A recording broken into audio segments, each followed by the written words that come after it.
Alors c'est parti. Bonjour à toutes et à tous. On se retrouve ce matin pour parler des mécanismes de transition emploi-retraite. Et on reçoit ce matin deux experts de GEREP. Je vais d'abord laisser Philippe se présenter rapidement. Bonjour Philippe. Bonjour Christophe. Effectivement, moi, je suis alors ancien praticien RH et depuis un certain temps spécialisé sur toutes ces questions j'allais dire, du haut de la pyramide des âges. Donc j'ai mis un point d'honneur à travailler tout le dispositif qui existait et puis je vais essayer de vous transmettre ça aujourd'hui. Super. Et puis Olivier Massa, qui a déjà assisté et participé à un webinaire avec nous. Je vais te laisser te représenter, Olivier. Oui, bonjour Christophe. Je suis effectivement Olivier Massa, directeur général de GEREP. Pour ceux qui ne nous ont pas écouté lors du dernier webinaire, je voulais apporter un éclairage rapide sur GEREP, qui est une société de conseil en protection sociale entièrement dédiée aux entreprises et au service des salariés tout au long de leur carrière.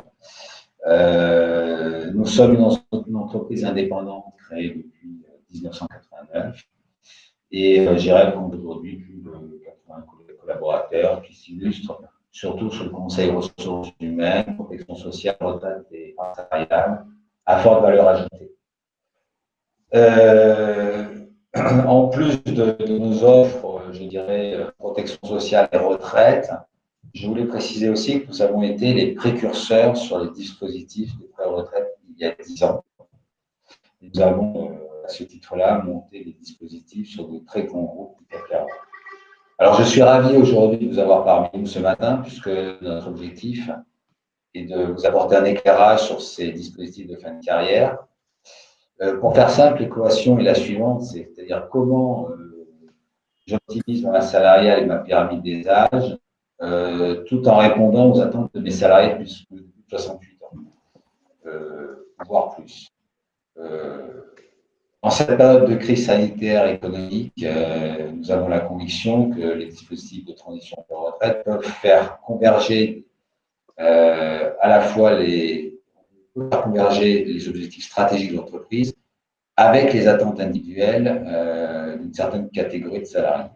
Donc effectivement, pour travailler ce sujet, j'ai fait appel à Philippe Carré, qui est auteur de 2 ouvrages et qui détient une forte expertise sur cette problématique et qui peut, et nous pouvons ensemble, bien évidemment, apporter des solutions très opérationnelles. Je laisse la parole à Philippe. N'hésitez pas, tout au long de ce webinaire, à nous poser vos questions et nous y répondrons bien volontiers. Alors justement, Philippe, la première question qu'on peut poser, c'est lié notamment à la crise sanitaire et aux conséquences économiques. C'est vrai qu'aujourd'hui, il y a beaucoup d'entreprises qui commencent à annoncer un certain nombre de plans sociaux et donc de licenciements. Est-ce qu'il n'y a pas, justement, au niveau de cette pyramide des âges, des populations dont on pourrait pour lesquels on pourrait mettre en place des mesures qui soient moins radicales qu'un licenciement. Et puis ces mesures, est-ce qu'elles sont habituellement utilisées en entreprise? Comment? Et est-ce que les RH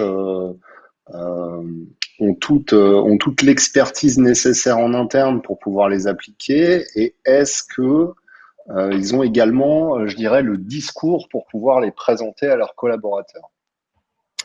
C'est un peu toute la question, Christophe, effectivement. Il y a une chose qui est sûre et que nous, on voit très, très facilement du côté GEREP. Là où autrefois, on voyait des moyennes d'âge à 35, 36 ans dans les entreprises, aujourd'hui, on est à plutôt 43, 40, 44 ans, ce qui veut dire qu'on a beaucoup de collaborateurs. Parce qu'il n'y a pas eu d'embauche pendant un certain temps. Le corps social a vieilli. On a beaucoup de collaborateurs qui sont au-delà de 58 ans. Et donc, il est fréquent, c'est pas il est rare, il est très fréquent dans une entreprise d'avoir 10% de l'effectif d'une entreprise qui a 58 ans et plus. Et c'est effectivement un segment qui est extrêmement intéressant pour lui appliquer un certain nombre de mesures qui sont assez peu visitées, comme Christophe l'a dit. Alors, pour plusieurs raisons. En réalité, on en a cité 2 ou 3.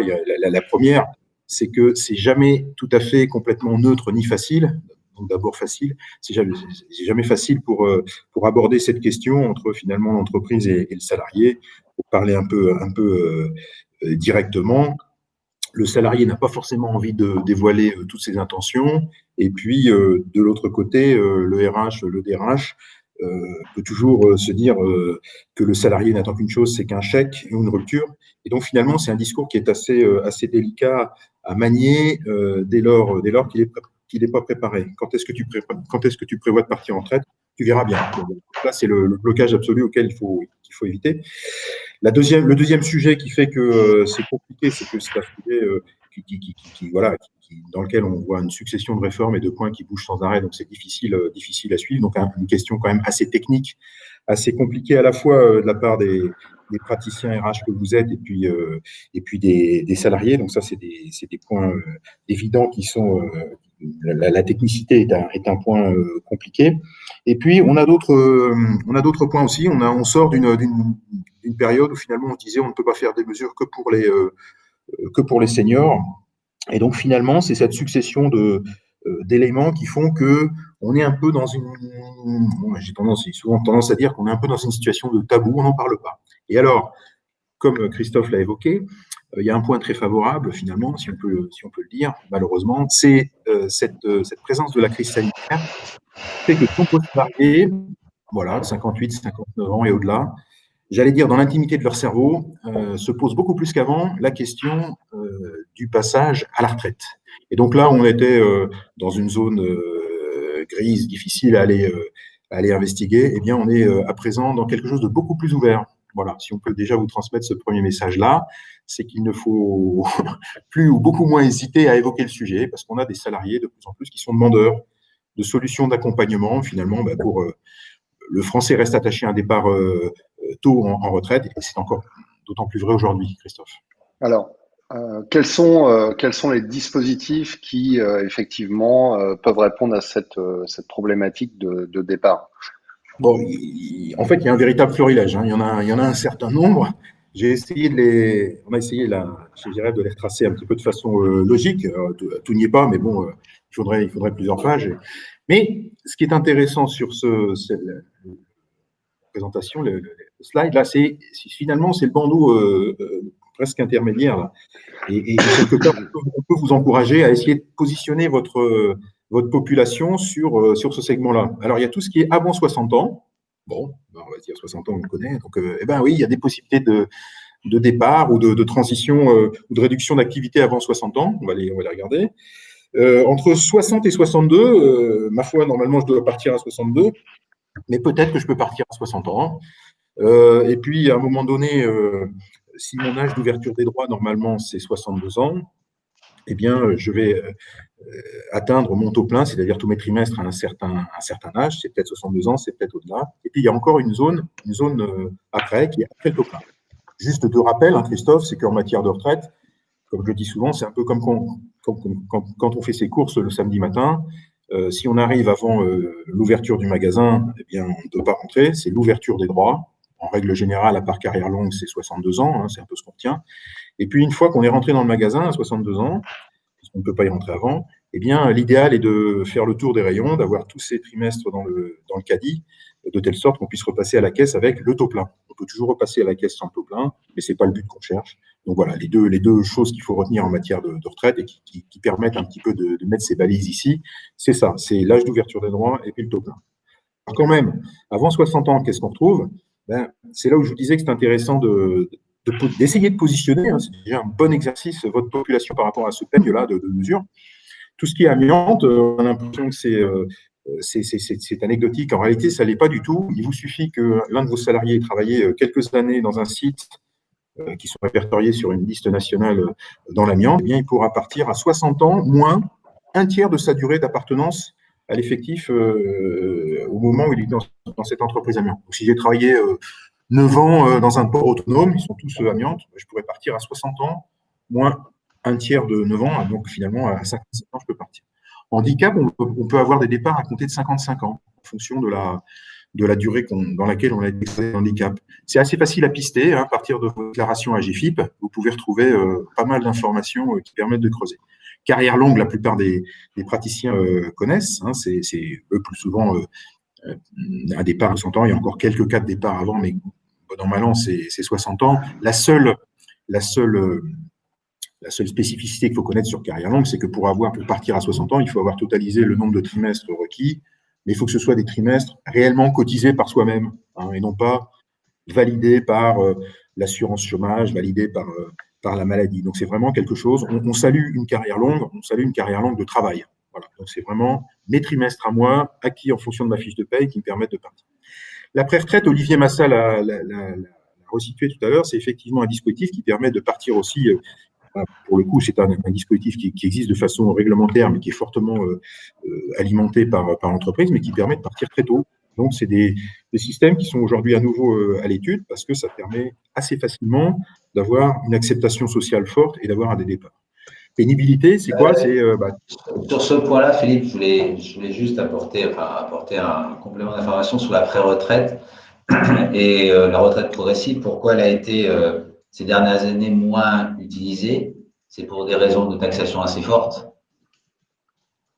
Ouais, c'est vrai. Tu le confirmes? Pour l'instant, c'est vrai, Olivier. Hein, la pré-retraite, en fait, elle comportait en elle le fait que comme on place le salarié finalement en congé de fin de carrière, ça revient un petit peu à ça, on est amené à lui payer un maintien de salaire, et ce maintien de salaire est taxé à hauteur de 50%, ce qu'on appelle la taxe Fillon.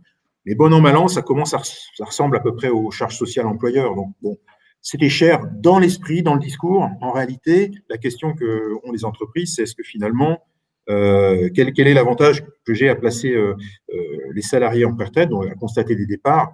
Ça peut m'intéresser dans mon organisation, ça peut m'intéresser pour fermer un établissement à un moment donné. Peut-être que cette taxation viendra à baisser, Olivier, c'est vrai, hein, on y travaille. Ouais, c'est là où je voulais en venir, c'est que cette taxation, on sait qu'il y a un lobbying de quelques grands groupes aujourd'hui pour essayer de la réduire et de faciliter justement la mise en place de ces dispositifs qui viendraient compléter les gisements que nous avons sur la transition emploi-retraite. C'est logique parce qu'à défaut d'avoir une pré-retraite, l'avantage de la pré-retraite, c'est qu'elle est financée par l'entreprise. D'un certain point de vue, on peut dire effectivement, c'est peut-être pas hyper favorable pour l'emploi, mais en même temps, en termes d'engagement et de responsabilité sociale, c'est noble parce que ça évite de renvoyer les gens vers Pôle emploi. On aurait très bien pu mettre sur cette flèche à la place de pré-retraite, on aurait très bien pu mettre Pôle emploi. C'est pas le but. On va pas faire peser à la mutualisation de l'assurance chômage toutes les ruptures. Voilà. Donc, la pré-retraite en fait partie. Effectivement, GEREP est un acteur assez très bon connaisseur de ce sujet-là. Pénibilité, c'est pour tous ceux qui pourraient peut-être partir à 62, mais pour des raisons de maladie professionnelle ou alors de pénibilité réelle, peuvent partir dès 60 ans. Donc c'est intéressant. Il y a un certain nombre d'entreprises qui l'ont oublié, mais ça permet d'enregistrer des départs plus tôt. Si on avance, on a des gens qui, finalement, au lieu d'attendre d'avoir leurs 166, 167, 168 trimestres à 63 ans et demi ou 64 ans, eh bien, ils peuvent partir quand même dès 62 ans. Alors, c'est tout ce qui concerne l'inaptitude au travail, c'est tout ce qui concerne la situation des mères ouvrières. Vous voyez qu'il y a des choses un peu exotiques, mais intéressantes. C'est aussi le cas du rachat de trimestre. On y reviendra un petit peu en zoom tout à l'heure. Là, ça permet, au lieu d'avoir pour Pierre ou Michel ou Jacqueline à 64 ans et demi, ça permet d'avoir un départ. Ça n'augmente pas la retraite, mais ça permet d'avoir un départ dès 62. Et puis en vert, plus clair, on a des dispositifs qui sont plutôt faits pour continuer à travailler un peu après la retraite ou voilà, qui sont plutôt orientés dans l'autre sens. On va voir qu'ils sont très utiles. Le retraite progressive en particulier, c'est un dispositif qu'on va pouvoir qu'on va pouvoir utiliser, y compris sur des questions de réduction d'emploi ou de non-remplacement. Voilà, donc un certain nombre de dispositifs plutôt open, ouvert vers l'avenir, qui nous servent aussi à un moment donné pour faire le vide. Vous voyez que le nombre de mesures non nulles et l'intérêt, ça va être de les combiner à un moment donné. Voilà. Alors, Philippe, une question excuse-moi, Christophe, j'avais juste un complément ou une question à poser à Philippe là-dessus. C'est que finalement, aujourd'hui, ce dispositif-là, c'est ce que je voulais préciser, nous permet d'éviter de passer par la case Pôle emploi. Voilà, on ferme bien. Ouais, c'est ça. C'est notre engagement, c'est de dire à un moment donné, en fait, il existe beaucoup de choses et c'est extrêmement intéressant, y compris dans certaines situations de plan, donc vraiment à chaud. Aujourd'hui, les directs sont très attentifs au fait que ces situations du haut de pyramide des âges aient été très bien étudiées, parce qu'en réalité, c'est vraiment un endroit où on peut trouver des solutions autres que Pôle emploi, comme le dit Olivier. Absolument. Alors tout ça, ça reste quand même assez technique. On voit qu'il y a beaucoup de dispositifs existants qui sont peut-être, qui paraissent comme ça de premier abord. Moi, tu me parles un petit peu chinois là.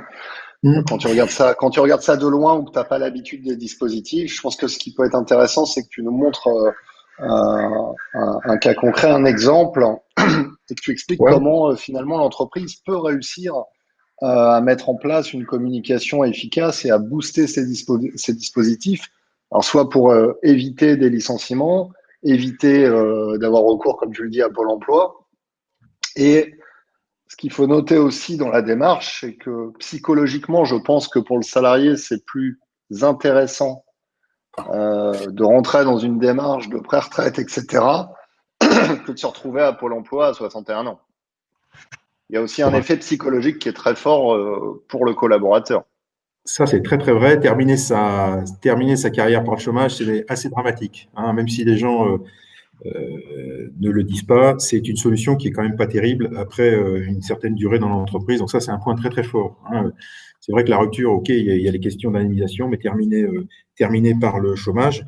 Et malheureusement, il faut quand même le signaler, quand on regarde les statistiques de l'AGIRC et l'ARCO aujourd'hui, l'AGIRC et l'ARCO, quand elles sont amenées à verser la première retraite complémentaire à un salarié, il y a un salarié sur deux qui arrive, qui n'est plus en situation de travail. Ça veut dire qu'il est forcément chez Pôle emploi, mais il y a quand même de grandes chances. Ça veut dire qu'il y en a un qui a pu arrêter il y a 3, 4, 5, 6, 7 ans, et la plupart d'entre eux, quand même, arrivent de Pôle emploi. Donc, on en a un sur deux, et ce n'est pas une solution psychologiquement géniale pour le salarié, ce n'est pas une solution psychologiquement et en termes d'image très vendable non plus pour l'entreprise. Donc voilà, donc l'entreprise, elle a effectivement la possibilité de créer, d'animer ces mécanismes un peu qui sont réglementaires, ce qu'on a regardé, en y amenant ses propres éléments. Et vous allez vous voir, je vais essayer un peu de vous montrer ça un peu après, qu'on peut effectivement, on peut amener un certain nombre d'abondements qui font que ça dynamise complètement le dispositif. Alors, pour parler d'un exemple, je vais en vous en présenter un là juste après, une situation individuelle. Imaginons qu'on est Pierre, là, directeur du contrôle interne, allez, 70 000 euros peut-être brut par an, avec les charges employeurs 100 000 euros. Donc, imaginons que on soit en discussion à 59 ans avec Pierre, alors le DRH. Alors, à la limite, le DRH, il peut très bien comme ça ne pas savoir à quel moment Pierre aura son taux plein. J'allais dire, nous, dans les études qu'on fait, on ne le sait pas non plus toujours, sauf qu'on a une chose qu'on sait, c'est que Pierre, il a 59 ans. Donc, s'il a 59 ans, on connaît son année de naissance. Vous voyez, ce n'est pas 1960. Mais donc, on sait vite calculer les choses. Et donc, on sait également se dire, bon, bah, s'il est né en telle année, 60, etc., comme on sait exactement combien il faut de trimestres, on sait à peu près prépositionner le moment où Pierre aura le taux plein. On intègre le fait qu'il a fait l'armée, qu'il a peut-être démarré à 21 ou 22 ans, on peut faire bouger ça, mais en tous les cas, il y a une chose dont on est sûr, quand on le voit, c'est qu'il n'aura pas le taux plein à 62 ans. Voilà. Parce qu'il est cadre, etc. Ça va pas être la même approche avec un non-cadre, par exemple. Mais, donc, imaginons qu'on se dise, tiens, normalement, même si on n'a pas son relevé, 64 ans et demi. Eh bien, en travaillant avec lui, on va peut-être pouvoir l'amener à regarder son relevé de carrière et à retrouver peut-être des périodes qu'il a passées à l'étranger en début de carrière, que sais-je, en Belgique, etc., qui ne sont pas reportées dans un premier temps sur le relevé français, pour des raisons qu'on peut comprendre. C'est pas mis à jour en direct. Et donc, finalement, notre Pierre, plutôt que de partir à 64 ans et demi, du fait de l'analyse de son dossier, de la remise en évidence de la période en Belgique, il va partir peut-être, on a mis 2 trimestres plus tôt, bon, c'est l'exemple. Et puis là, l'employeur, j'allais dire, agile, va lui proposer, puisque c'est possible, peut-être de racheter des trimestres. Et en lui proposant, on le verra tout à l'heure, c'est peut-être pas de lui dire, écoute, rachète-les tout seul. On peut peut-être t'aider à les racheter. C'est peut-être une mesure intéressante à regarder. On verra si c'est cher ou pas cher, on en parlera. Mais en tous les cas, de fil en aiguille, notre Pierre, il part plus à 64 ans et demi, il part à 62. voilà, s'il accepte le mécanisme. Et puis finalement, Pierre, il commence à être intéressé, il dit, et finalement, est-ce qu'il n'y aurait pas quelque chose plus tôt, plus rapidement? Et donc là, effectivement, on peut très bien imaginer, même si Pierre est en forfait jour, on y reviendra, on peut très bien imaginer que Pierre passe en retraite progressive, voilà, qui est un mécanisme dans lequel il va réduire son activité, mais sa rémunération ne va pas baisser beaucoup. Donc, Pierre, dès 60 ans, il va peut-être prendre une trajectoire qui n'est pas du tout celle de rester jusqu'à temps plein. Et puis, on peut aussi utiliser du CET qu'on va booster un petit peu pour accompagner tout ça. Et donc, notre Pierre, au lieu d'aller de 59 à 64 ans et demi en ligne droite, bon, c'était peut-être pas forcément... lui, il n'a peut-être pas forcément envie de rester pour les raisons qu'on évoquait. Il se pose des questions avec le Covid, etc. Il est un peu en retrait. Nous, côté entreprise, on n'est peut-être pas forcément sur Pierre, etc. Voilà. Donc, juste l'illustration du fait qu'au lieu de viser un 64 ans et demi, si on ne fait rien, en réalité, on peut avoir des solutions dès 60 ans. Pierre à 59 ans, ça dynamise complètement la relation. Voilà. Ça, c'est l'exemple, Christophe, que je voulais évoquer ce matin. Une illustration. Et puis, ça coûte peut-être moins cher de mettre en place ces dispositifs que de licencier Pierre qui a potentiellement 30 ans de boîte et Là, pardon, j'avais commencé avec son salaire, effectivement, j'ai oublié de terminer. Plutôt que de payer 18 ans une ancienneté de 30 ans, peut-être 12 ou 18 mois d'indemnité de licenciement, là, on est sur des dispositifs où on n'aura pas ces montants-là. Alors, ces montants-là, une partie de ces montants-là peuvent être consacrés à du rachat de trimestre à un moment donné, à une participation de l'employeur. Mais en tous les cas, si on se positionne simplement d'un point de vue coût, regardez entre 59 et 64 ans et demi, si on raisonne avec un salaire chargé complet à 100 000 euros, hein, c'est un peu l'exemple que j'ai pris, bon, bah, c'est facile de faire le calcul de ce que ça représente. Et en réalité, en mettant en place les mesures qu'on évoque là, avec Olivier Christophe, eh bien, on va voir quelqu'un qui non seulement ne part plus à 64 ans et demi, mais part à 62. Et entre 60 et 62, il va peut-être être à 60% de son temps ou 50%. Donc en réalité, et nous, c'est quelque chose qu'on constate assez régulièrement, pour un non-cadre, la mise en place de ce type de mesures fait en général, si on parle uniquement en économie, et dès lors qu'il n'y a pas de remplacement, on est sur un gain souvent de 50 000 euros à peu près en moyenne, et un cadre 100 000 euros. C'est à peu près les constatations qu'on observe en général. Donc voilà, bon, c'est l'exemple même pour Pierre, où finalement, on va, s'il n'est pas remplacé ou s'il est remplacé par quelqu'un qui est sur un niveau de salaire moins élevé, on va forcément très rapidement dégager un effet économique. Ça marche. Alors si on regarde faire un point plus précis sur les différentes mesures. Ouais, si on fait un zoom sur les différentes mesures évoquées, le premier que vous connaissez pour certains d'entre vous, mais autant en reparler, puis peut-être ça permettra de voir comment on peut le mettre en cuisine. Bon, la retraite progressive, c'est à partir de 60 ans. C'est pas 62, c'est 60 ans. C'est pour ceux qui ont 150 trimestres. Voilà, la plupart des gens l'ont. Bon, quelquefois on ne l'a pas forcément, mais à ce moment on peut aussi racheter pour y arriver. Mais en tous les cas, l'avantage, donc 60 ans, 150 trimestres, je peux passer à temps partiel. Donc je demande à passer à temps partiel, je me mets d'accord avec mon employeur. Et le temps partiel, d'un point de vue retraite progressive, c'est entre 80% du temps de travail, 4/5e, le plus élevé, ou le plus bas, 40%, 2/5e. Entre-temps, on peut trouver ce qu'on veut, hein, 50%, 60%, 73%, tout ce qu'on veut. Et donc, là, l'idée, c'est quoi? C'est que finalement, ce qui va se passer, c'est que si je passe à 60% de mon temps de travail, ben, je touche 60% de mon salaire, ça c'est OK. Et donc, on va regarder, je vous ai mis un petit tabac là un petit graphique dans la slide qu'on va vous projeter. C'est finalement, quand on est à 60%, on touche 60% du salaire, et donc on va toucher. C'est un petit peu comme pour les lunettes. Hein. Vous savez, le pourcentage de réduction égale le pourcentage de votre âge. Si vous êtes à 60% de votre temps de travail, vous aurez 40% de votre retraite. Si vous êtes à 50% de temps de travail, vous aurez 50% de votre retraite. Si vous êtes à 80% de travail, vous aurez 20% de votre retraite. Alors, voilà, ça c'est l'idée. Alors, ici sur ce graphique-là, on a matérialisé en bleu le temps de travail. Vous voyez, 90, 70, on choisit entre 90 et 40, donc c'est ce qu'on gagne. Et puis, on a pris l'exemple pour quelqu'un qui a 3 000 euros brut. Et en fait, quand on fait le total de ce qu'il touche en termes de salaire en fonction de son temps de travail, plus ce qui arrive des retraites, vous voyez que le 80% du temps de travail, il arrive à 94, 95%. Ça dépend aussi de la carrière, bien sûr, c'est un abac un peu général. Et vous voyez que même à 60%, on a des gens qui sont sur un niveau de revenu net élevés. Hein, ils sont à 87%. Donc, c'est ça la retraite progressive, c'est faire levier finalement sur la retraite pour continuer à avoir des collaborateurs présents, moins présents, mais pour eux, il y a une perte qui est moins importante. Alors, on peut peut-être aussi d'ailleurs dire juste un mot à cet endroit-là par rapport à la remarque d'Olivier tout à l'heure, c'est de dire finalement, plutôt que d'envoyer des gens vers Pôle emploi, on peut aussi se poser la question de savoir est-ce qu'on n'est pas en train de faire les poches des retraites complémentaires ou des retraites avec la retraite progressive? Eh bien, pas du tout. Pas du tout, vous diront ces caisses-là qui sont très, très intéressés par le fait que ça se développe. Il y a trop peu de demandes de retraite progressive aujourd'hui en France. Alors, pas du tout, pourquoi? Parce que pendant tout le temps où le salarié est à 60% ou 80% de son temps de travail, il continue à cotiser. Et donc, finalement, ce que versent les caisses par anticipation continue d'être alimenté. Et donc, c'est une solution qui est beaucoup plus favorable d'un point de vue social que le dispositif Pôle emploi, dans lequel il faut passer par des mécanismes divers et variés, voilà, le fonds de solidarité pour donner des points de retraite. Donc, de ce point de vue-là, c'est très favorable.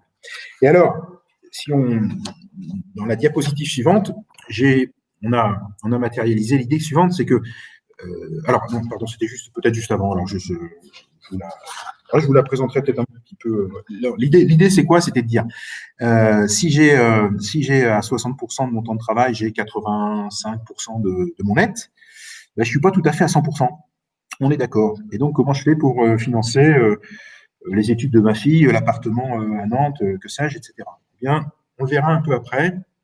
Il y a 2 ou 3 dispositifs extrêmement intéressants que vous pouvez, j'allais dire que vous devez mettre en œuvre dans ces cas-là, c'est envisager de verser par anticipation l'indemnité de départ en retraite. Vous savez tous que l'indemnité de départ en retraite est due pour tous les salariés qui sont présents à l'effectif. Alors, on la versera quand le salarié partira en retraite, ça c'est entendu. C'est une indemnité qui a une nature de salaire, voilà, soumise aux charges sociales et à l'impôt sur le revenu. Qu'est-ce qui empêche de la verser par anticipation? En réalité, rien du tout. Et donc, en fait, quand on est à 60% de son temps de travail, si on touche 85%, on va dire, de son dernier salaire net, il manque 15%. Si on prend 15% de 12 mois, hein, voilà, donc il manque, ça fait un peu moins de 2 mois. Eh bien, s'il manque un peu moins de 2 mois de salaire net dans l'année, une des techniques simples, faciles, souples, c'est de verser par anticipation, par avance, je leur dirai un peu après, l'indemnité de départ en retraite, et de telle sorte que le salarié il reste sur une trésorerie à 100. Bien sûr, au moment de partir, il aura plus son indemnité de départ en retraite, mais en attendant, les 2 dernières années, il aura été à 100%, donc il est à 60% pour un net reçu à 100. Voilà, ça c'est la première mesure, retraite progressive. On avait déjà un peu dévoilé la suite, là, je vous avais fait avancer un peu trop vite, sur le rachat de trimestre. Mais Philippe, j'imagine que tu peux aussi compléter avec des CET, avec d'autres dispositifs qui sont propres à chaque entreprise. Exactement ça, Christophe. L'idée, c'est que si jamais je suis à un pourcentage de mon temps de travail, qui me donne plus mon salaire temps plein, peut-être que je vais utiliser effectivement des stocks de temps, du CET que j'ai, des RTT, etc. Et alors dans ce cas-là, c'est ce que on verra juste après le rachat. Dans ces cas-là, quand le salarié finalement est prêt à faire ça et finalement on l'encapsule dans un accord, dans un dispositif, et ben on dit écoute, si tu es d'accord pour finalement utiliser ton CET ou tes jours pour compléter ta rémunération, ben les 3 mois que tu avais, ils deviennent 4 mois. C'est une pratique marché d'ailleurs. En général, on a à peu près 30% de majoration des stocks quand ils sont utilisés pour faire ce genre de choses-là. Tout à fait. Il y a un abondement de l'employeur pour voilà, un petit peu récompenser la démarche, quoi. Ouais, et puis il trouve son intérêt, l'employeur, parce que plutôt que de payer 3 mois au moment où le salarié part effectivement, l'intérêt là, soit ça a été versé avant, donc j'ai pu à le payer une deuxième fois, voilà. Donc il y a plein d'intérêts bénéfiques, on va le redécrire après. Alors entre deux, c'était glisser le rachat de trimestre, que vous connaissez pour certains, peut-être vous avez peut-être pratiqué pour certains d'entre vous. Alors on a mis 2 exemples, pour une personne qui est à 45 000 euros brut par an, et puis un autre pour 75 000 euros. La caractéristique qui concerne le rachat de trimestre, c'est que le prix est quasiment fixe. Il ne bouge pas en fonction du salaire. C'est ça qui est finalement assez intéressant. Et donc, l'idée, c'est quoi? C'est pour notre exemple de Pierre tout à l'heure, vous savez qu'il y avait 64 ans et demi. On peut trouver 2 trimestres en Belgique, donc il a 64 ans. On peut racheter jusqu'à 3 années. Voilà, donc là, il n'y aurait que 2 années à racheter.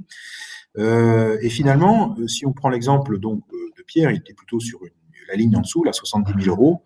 Lui, 3 mois chargés, parce qu'un trimestre, c'est 3 mois, on est avec les charges employeurs à 28 000 et quelques euros. Voilà, le coût d'un rachat. Alors, on vous a mis le coût maxi comme ça, on s'est dit, tiens, imaginons que l'employeur ait un vrai intérêt, une vraie volonté à accélérer cette attrition, le départ en fin de carrière. On a un certain nombre d'entreprises aujourd'hui, c'est l'entreprise qui vient financer le rachat de trimestre. Voilà, pas très compliqué en réalité, hein, ça se fait assez bien. Mais combien ça coûte? Si c'est en dehors d'un PSE, si c'est finalement une prime qu'on est versée à un moment donné sur la fiche de paye, elle va supporter des charges sociales employeurs, etc. Le salarié va supporter des charges sociales, il ne va pas supporter. Donc, on va compenser tout ça. Donc, on vous a mis le prix maxi, si c'était l'employeur qui payait. Vous voyez, on a 12 000 euros. Mais finalement, pour Pierre, pour qui on est amené à racheter 2 années, 8 trimestres, donc finalement, vous voyez, on va avoir une économie assez forte, assez rapidement, parce que finalement, à chaque trimestre racheté, Pierre étant partant, du coup parti, on va faire une économie qui va être de 15 000 euros. 15 000 euros, ça correspond à 28 000 sans salaire, moins les 12 000 de rachat. Et donc, assez rapidement, c'est pour ça que tout à l'heure, je disais que sur des populations cadres, on arrive sur des chiffres qui peuvent être assez élevés assez rapidement. En voilà en tout cas l'illustration. Donc, le rachat, extrêmement intéressant. Tu peux rappeler, Philippe, comment ça se passe techniquement au niveau du salarié? Parce que le salarié qui rachète lui-même ses trimestres ou l'entreprise qui les rachète pour lui, à un moment donné, il faut qu'il déclare tout ça. Il y a un impact fiscal, non? Ouais. S'il achète, tu as raison, Christophe, s'il achète tout seul dans son coin, comme le font peut-être certains d'entre nous à titre personnel, quand on rachète des trimestres, finalement, on déduit de notre revenu brut fiscal le montant du rachat. Donc, si on la rachète pour 20 000 euros, au lieu d'être, je ne sais pas, le couple imposé sur un revenu de 100 000 brut cette année-là, on va faire 100 000 moins 20, on va être imposé non plus sur 100 000, mais sur 80 000. Donc, finalement, il y a une économie d'impôt. Si c'est encore une fois, si on le fait tout seul dans ce coin, qui est non neutre. C'est extrêmement intéressant si on utilise de l'intéressement et de la participation qui a plus de 5 ans, donc qui a déjà été défiscalisé une fois pour réutiliser le truc, parce qu'on va faire une deuxième économie fiscale. Quand c'est l'entreprise, c'est différent. Pourquoi?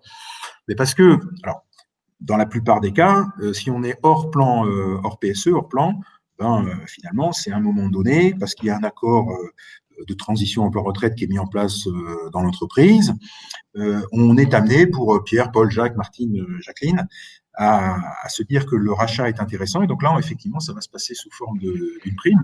La prime, elle va arriver sur la fiche de paye. Bon, et donc elle va être dans le fiscal, elle va être reportée dans le fiscal. Donc quand c'est l'employeur qui paye, on va le dire comme ça, puisque c'est l'exemple que j'avais pris, là, ça va être neutre d'un point de vue fiscal. Parce que bien sûr, ça augmente le fiscal sur la fiche de paye, mais comme on le redéduit derrière, voilà, donc ça va faire 0.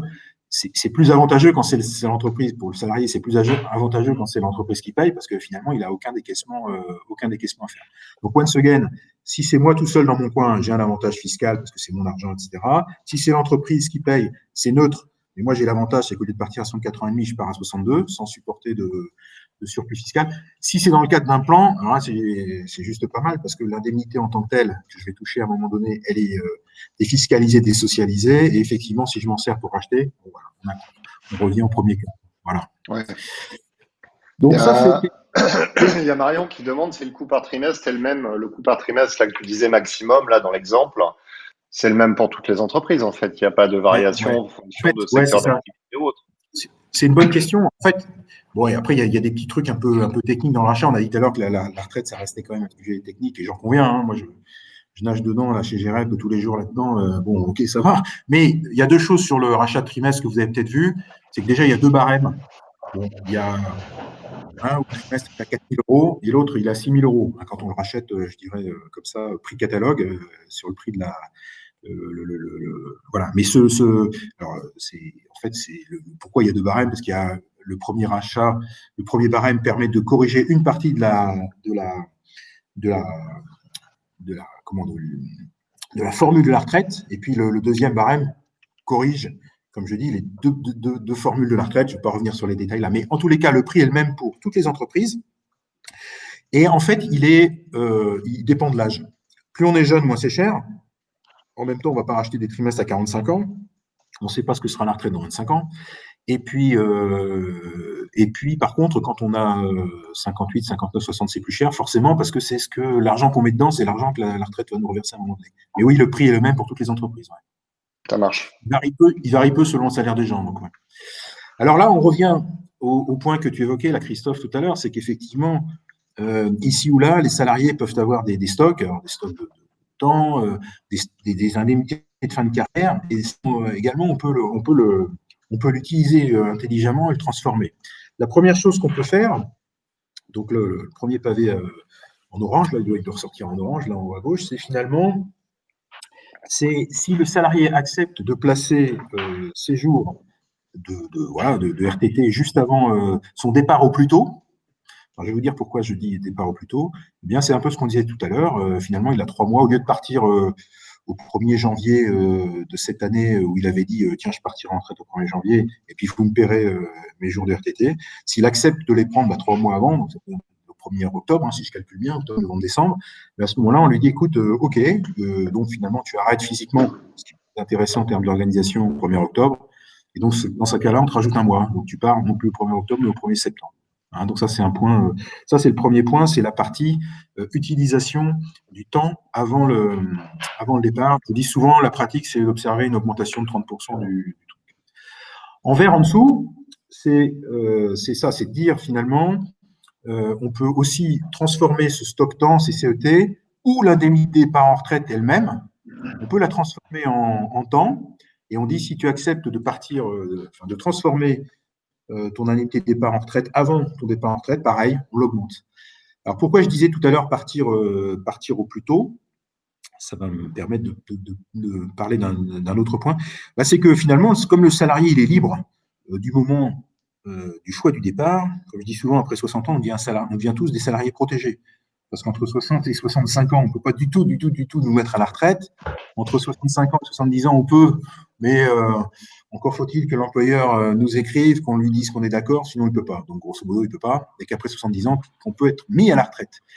Donc, si je suis salarié, finalement, c'est moi qui vais décider. Donc, finalement, je pourrais peut-être partir à 62, mais j'ai décidé de partir à 63. Puis d'ailleurs, vous avez tous entendu parler, ou le salarié vous le dira, la machine à café, il dira, finalement, j'ai entendu qu'il y avait sur les complémentaires, si jamais je pars à 62 ans, j'ai un malus pendant 1 an sur le montant de mes retraites complémentaires. Donc à cela tienne, moi je reste 1 an de plus, Christophe. C'est normal. Donc finalement, vous, là où vous aviez éventuellement envisagé, anticipé, imaginé, que sais-je, que le salarié parte à 62, il vous dit qu'il part à 63. Bad luck. Donc là, l'idée, c'est quoi? C'est de regarder qu'est-ce que représente en réalité cette pénalité à JR Carco et que vous le preniez dans le sens où vous voulez. Cette pénalité de 10% pendant 3 ans des retraites complémentaires, elle est équivalente quasiment à 1 mois de salaire net. Voilà, pour les 3 ans. Donc finalement, dans un certain nombre de cas, on est amené à se poser la question, plutôt que d'enregistrer un salarié qui va vouloir rester 1 an de plus, ça peut être extrêmement intéressant dans un accord de dire, effectivement, si vous partez au plus tôt et que vous convertissez toujours, nous on les majore, et puis finalement on les majore quoi? On les majore quelque part. Tout malus que vous auriez enregistré sur les complémentaires, une bonne façon d'habiller une compensation. Voilà. En bleu, là, je ne sais pas quelle couleur d'ailleurs, c'est dire que finalement les RTT ou l'indemnité de départ en retraite, elle peut aussi être utilisée, appelée, pour contribuer à racheter des trimestres. Et donc finalement, les stock temps, on peut dire on les convertit en argent pour vous permettre de racheter ou de faire un co-investissement. Rien n'interdit. Et puis, on l'a vu, on l'a dit tout à l'heure, là, en rouge, là, ça permet aussi, bien entendu, ces stocks et ces indemnités, de dire finalement, si tu as 85% de ton dernier salaire net en retraite progressive alors que tu ne travailles plus qu'à 60%, eh bien, à ce moment-là, pourquoi ne pas taper dans ces jours-là ou dans son indemnité de départ en retraite pour te permettre d'avoir un salaire net à 100%. Voilà, donc un certain nombre d'idées pour travailler une matière, j'allais dire presque inerte, parce que si on ne fait rien, on aura à la payer à la fin. Donc, autant l'utiliser de façon dynamique avant. Alors, il y a Thibaut qui demande si, bon là, tout ça, c'est des aides, entre guillemets, pour les salariés. Thibaut dit, et pour l'employeur, existe-t-il des aides? Mais finalement, les aides pour l'employeur, elles sont induites, parce que finalement, Ah ouais, l'employeur va, ça, va, moi, je va pense que faire, la va meilleure faire aide, des économies. ouais, exact. La meilleure aide qu'on peut donner qu'on peut illustrer pour Thibaut, c'est de dire quoi? Reprenons la retraite progressive. C'est quoi finalement? J'avais un salarié qui était à 100%, donc je le payais à 100%, je prenais les charges sociales à employeur à 100%, et d'un seul coup, d'un seul, on se met d'accord avec lui, hein. Il peut pas décider tout seul dans son coin quand même, il y a un avenant, il passe à 80 ou 60%, mettons 60% du temps, parce que j'en ai pas mal parlé tout à l'heure. Ça veut dire que je n'ai plus qu'une charge employeur qu'à 60%. Quelque part, si je ne remplace pas ou pas totalement, je fais une économie de 40%. Et donc, c'est là où finalement, on a le levier, un des leviers, c'en est un, en tous les cas, en termes d'aide pour l'employeur, c'est qu'effectivement, comme le dit Christophe, c'est une économie parce que le salarié, il reste là quand même, il est à 60%, il pense qu'en 60%, il peut faire une large partie de ce qu'il fait, voilà, pas dire qu'il faisait quasiment l'équivalent de 100%, mais pas loin. Mais en tous les cas, on va avoir une charge employeur qui va être bien moindre, puisque l'employeur n'a plus que 60% à payer. Le reste, c'est la retraite qui le paye. Donc voilà un bon moyen, une bonne illustration. Et puis sur le rachat, c'est dès lors qu'on rachète et qu'on a le salarié, c'est bien sûr la contrepartie, qui part un trimestre plus tôt, au lieu d'avoir à le payer un trimestre de plus, on a racheté, mais le delta entre les deux. Donc c'est ça, c'est ce que tu dis, c'est que les économies sont induites. Et là, on va en parler, si tu peux montrer Ouais, justement les, volontiers. les, les gains qui sont les gains escomptés par les entreprises en mettant en place ce type de dispositif. En fait, nous, la démarche suivante, c'est de se dire, de toute façon, si on fait rien, on sait à peu près quand les gens partent au taux plein. Alors, même si on n'a pas tous les relevés de carrière sous le nez, comme je l'ai dit tout à l'heure, comme on a leur date de naissance et donc, du coup, on sait combien il faut de trimestres pour avoir le taux plein, on peut dire que tous les non-cadres ont commencé à 20 ans et tous les cadres à 22 ou 23. On va se tromper à l'unité près, mais on ne va pas se tromper de beaucoup finalement, hein, c'est la loi des grands nombres. Donc, on fait un premier scénario où on projette la masse salariale sans intervention. Comme je dis souvent, si on attend la retraite en croisant les bras, croisons aussi les doigts. Donc, le scénario d'après, c'est de se dire, finalement, parce que les doigts, parce que les salariés partiront peut-être pas non plus forcément au moment où on est au plein, hein, ils peuvent rester en pilote. Ouais. Premier scénario, c'est de se dire finalement, on va rentrer une mesure parce qu'on a plutôt une population cadre, parce que ça, c'est plutôt orienté cadre. On va mettre avant un rachat de trimestre. C'est un premier scénario qu'on peut faire. Un deuxième scénario, ça peut être de dire, bon, c'est bien, ouais, d'accord, j'ai beaucoup de cadres, donc ça peut être intéressant, mais il y a aussi pas mal de non-cadres, et puis peut-être que je peux mettre aussi en place de la retraite progressive pour les cadres. Ça, c'est une question que je avance peut-être, hein. C'est que souvent, on nous dit la retraite progressive, c'est uniquement pour les gens qui sont à l'heure. C'est interdit pour les gens qui sont en forfait jour. Alors, c'est pas faux. Je pourrais vous expliquer en long en large les raisons de cette position-là qui hérisse fortement les syndicats de cadres notamment, mais bon, c'est pas le débat là. Mais alors l'idée c'est quoi? C'est de dire que dans ces cas-là, comme de toute façon sur la retraite progressive, on n'y part pas pour 17 ans. Hein. Imaginons que quelqu'un a 60 ans et demi, on lui propose de partir une retraite progressive, on va mettre 2-3 goodies côté entreprise, ce qui fait que le salarié, l'engagement qu'il prend, c'est que dès qu'il a le taux plein, il part au taux plein, hein, il ne reste pas. Et donc finalement, on va avoir une retraite progressive pendant 1 an et demi. Et donc, en général, quand on veut pouvoir proposer une retraite progressive à quelqu'un qui est en forfait jour, il n'y a rien de plus simple, même si ça peut paraître bizarre comme ça, de faire de repasser la personne sur un forfait qui n'est plus un forfait jour. Voilà, c'est la technique utilisée le plus facilement peut-être. Troisième scénario, là, qu'on peut, puis on peut en faire 15 à la dizaine, comme je dis souvent, l'entreprise finance le rachat et encourage la retraite progressive, par exemple, en maintenant les cotisations sur un équivalent temps plein. Ça, c'est une technique intéressante pour enrichir un peu la retraite progressive.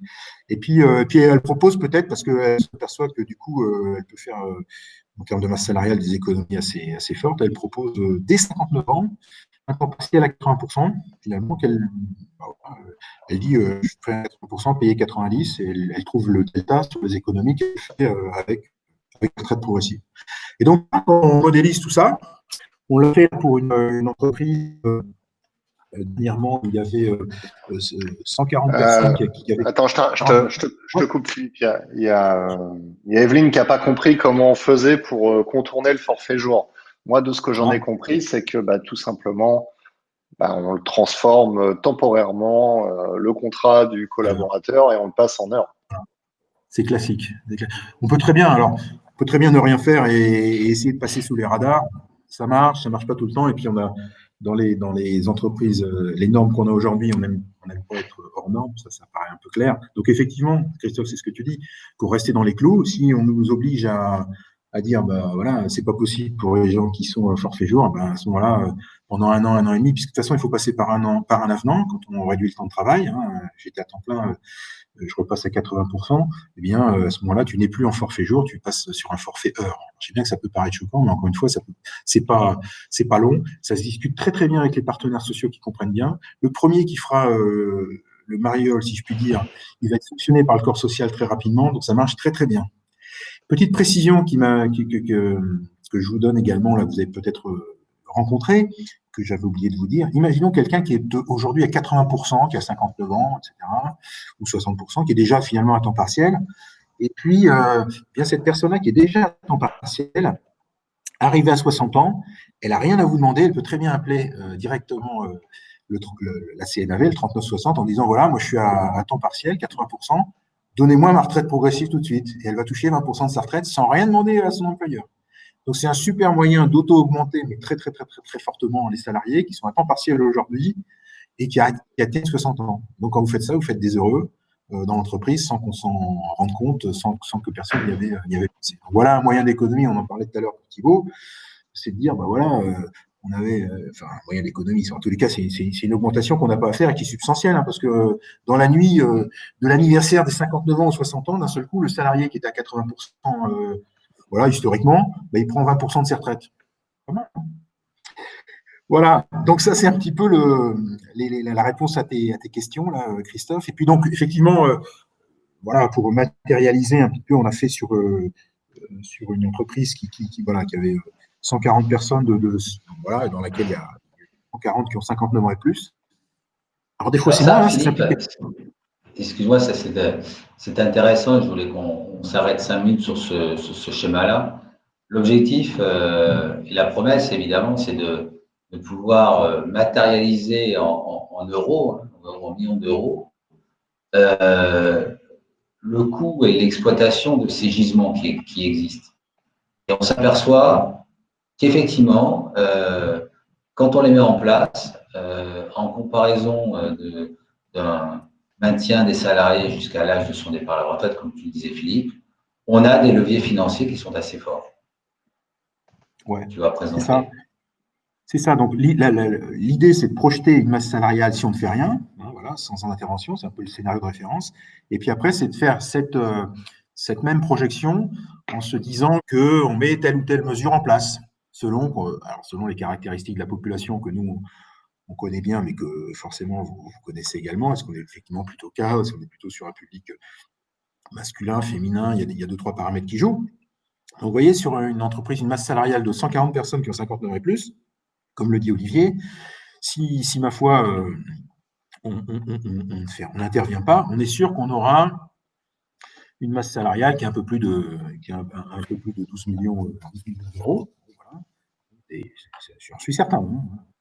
Maintenant, si on peut ajouter à ça, Philippe, le fait que on est sur une population qui pourrait aussi être donc de plus de 59 ans, donc avec un risque d'arrêt de travail plus fort, avec une pyramide des âges qui est vieillissante, et effectivement, on peut être dans une dynamique d'entreprise plus complexe. Oui, parce que tout ça, c'est important de le souligner. Ça a un impact aussi sur éventuellement la négociation de tes contrats avec tes assureurs. Parce que plus tu as de population, plus ta pyramide des âges est élevée, et plus tu vas payer aussi au niveau de tes mutuelles, de tes contrats de prévoyance, etc. Alors oui, je voulais effectivement, Christophe, tu as raison, apporter un éclairage sur ces dispositifs-là. Aujourd'hui, il faut regarder les choses sur un ensemble plus global, un ensemble qui touche à la fois le fonctionnement de l'entreprise, donc notamment lié à des salariés qui auraient envie de partir, mais qui qui sont peut-être moins, en tout cas moins présents dans l'entreprise et ces mêmes salariés-là, demain, peuvent être en arrêt de travail. Donc, on est dans des logiques où le passif social de l'entreprise peut s'alourdir. Le passif social de l'entreprise, c'est quoi? C'est finalement les personnes qui sont en arrêt de travail. Alors, on sait que ces dernières années, on a une recrudescence très forte en nombre et en fréquence des arrêts de travail. Alors, quel que soit le type d'âge, bien évidemment, mais on sait très bien que c'est un âge, on peut avoir effectivement des petits pépins de santé et effectivement se trouver en arrêt de travail. Donc ça joue sur les comptes, sur le passif de l'entreprise, ça joue sur les comptes sociaux de l'entreprise et ça joue sur ses contrats de protection sociale. Ouais. Ça veut dire qu'on alourdit les comptes prévoyance, on alourdit la charge de consommation sur les consommations frais de santé et c'est des coûts indirects qu'on ne voit pas dans les 12 millions d'euros, mais qui sont parfois très lourds dans les entreprises et qui ont des incidences sur les augmentations. Alors, bon, j'ai deux, trois commentaires là sur ce slide. Effectivement, là, c'est un slide où on présente une situation si l'entreprise ne fait rien par rapport à ses salariés de plus de 59 ans. Mais dans ces chiffres ne sont pas intégrés les remplacements de ces personnes. Oui, c'est vrai. Alors, ce type alors, je reviendrai sur le petit commentaire, l'exemple d'Olivier. C'est vrai, ici, pour l'instant, on raisonne sans, parce que bon, il faut prendre une option à un moment donné, sans remplacement. On peut très bien imaginer qu'on a un remplacement. Alors d'abord, il n'y a pas d'obligation de remplacement, c'est quand même un point important. Hein. Ça, c'est quand même quelque chose d'important par rapport à tout ce qui est l'étude des questions d'emploi.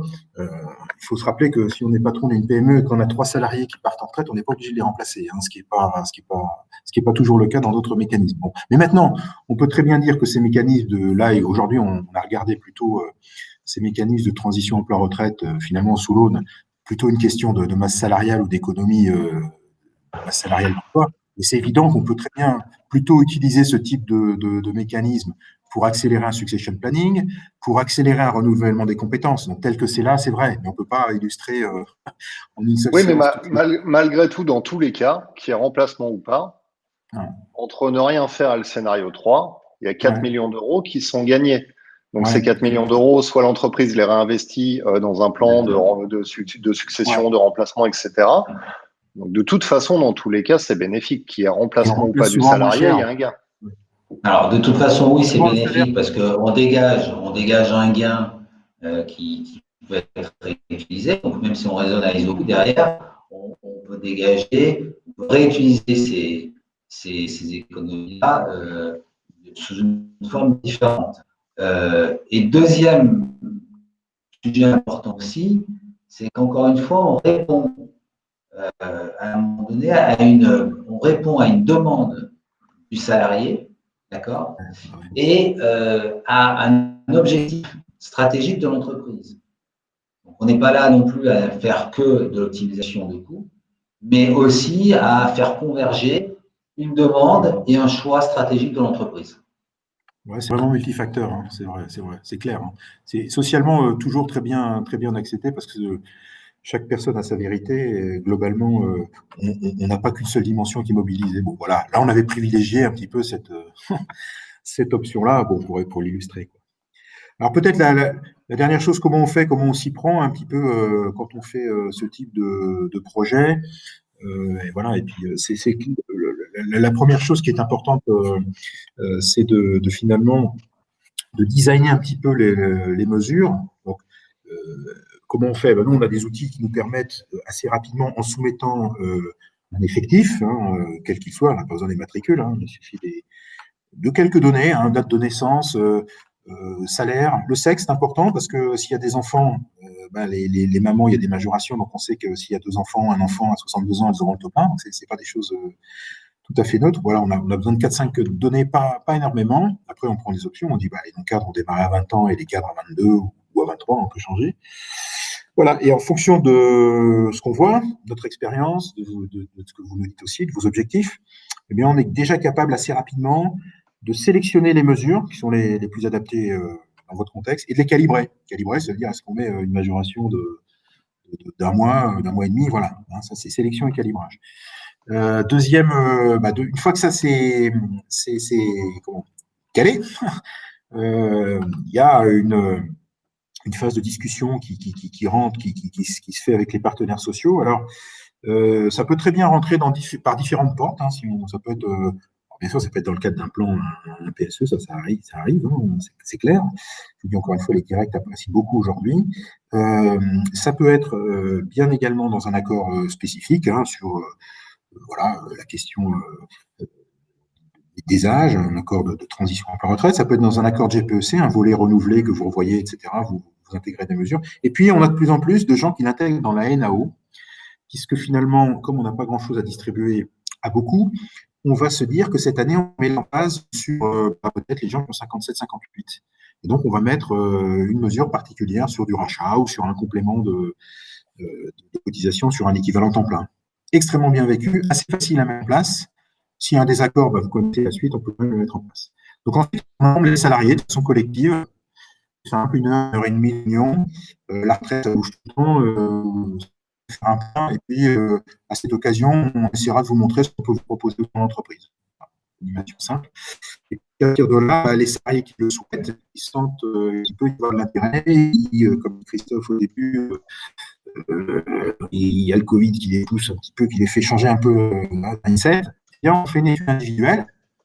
Voilà, on récupère leurs éléments directement à partir d'une plateforme qu'on a, on voit leurs éléments, on échange avec eux, on dit tiens, il manque ci, on pense qu'il manque ça, il manque ci, etc. On fait tout ce travail-là. Et à la finale, on applique les dispositifs qui ont été arrêtés dans le cadre de l'entreprise. Donc, on fait une étude individuelle avec les 2 ou 3 variantes qui sont possibles dans l'entreprise, puisqu'elle a pensé mettre en place telle mesure. Et puis voilà, et puis une fois qu'on a le salarié, il accepte ou il n'accepte pas, et on sait que voilà, nous on peut dire assez facilement que dans 7 cas sur 10, le salarié prend.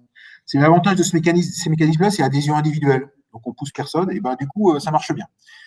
Voilà, donc on fait ensuite cette restitution, et puis s'il faut accompagner sur du rachat, sur retrouver les trimestres, on est là également.